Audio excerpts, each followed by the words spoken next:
গ্রামের বাড়ি যাওয়ার পথে হঠাৎ পেয়ে গেলাম সুন্দর একটা রেস্টুরেন্ট। ঢাকা টাঙ্গাইল মহাসড়কের ঘারিন্দা বাইপাসে এই রেস্টুরেন্টের লোকেশন। সবুজ প্রকৃতি, সূর্যমুখী ফুল আর মজার মজার খাবারে সুন্দর একটা মুহূর্ত কাটলো।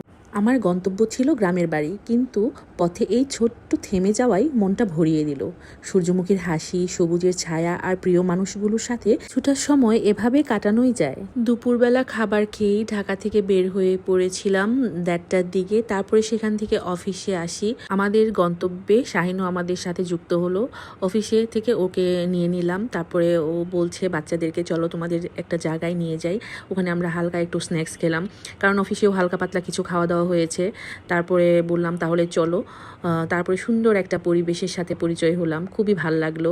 আমার বাচ্চারা এসে দৌড়াদৌড়ি করছিল, খুবই ভাল লাগছিল ওদের।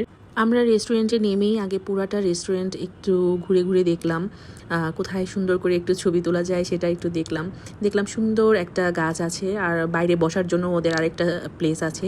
ওদিক থেকে যত দূর তাকানো যায় শুধু সবুজ আর সবুজ, খুবই ভালো লাগলো আমার কাছে। এত সবুজের মাঝে বেশিক্ষণ থাকলে মনটাও ভালো হয়ে যায়, আর এটা চোখেরও ব্যায়াম হয়। আর এত সুন্দর ফুল দেখে তো আমার মনের ভেতরটা একদম নেচে উঠলো। এত সুন্দর ফুল, চারপাশের পরিবেশ সব কিছু মিলেই একদম টপ নচ ছিল পরিবেশটা। আপনারা যদি এই রাস্তা দিয়ে যান অবশ্যই এই রেস্টুরেন্টটা ভিজিট করতে পারেন, চিকলি রেস্টুরেন্ট। তো আমার কাছে খুব ভালো লেগেছে, কারণ আমার কাছে নিরিবিলি পরিবেশটা খুবই ভালো লাগে। আর এটার পরিবেশটা খুবই নিরিবিলি ছিল, আর প্রকৃতির মাঝে খুব সুন্দর করে আপনি কিছুটা সময় এনজয় করতে পারবেন আপনার ফ্যামিলি নিয়ে। এই রেস্টুরেন্টে আবার কনফারেন্স বা কোনো অনুষ্ঠানের জন্য ভাড়া নেওয়া হয়। আমি 2টা আইটেম নিয়েছিলাম।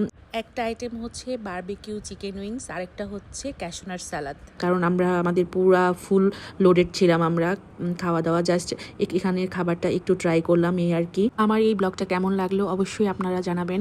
আর আমার এই ব্লগটা যদি ফেসবুক থেকে দেখে থাকেন অবশ্যই পেজটি ফলো দিবেন, আর যদি ইউটিউব থেকে দেখে থাকেন অবশ্যই চ্যানেলটি সাবস্ক্রাইব করবেন। দেখা হবে আরও অনেক নতুন ভিডিও নিয়ে। সেই পর্যন্ত আল্লাহ হাফেজ।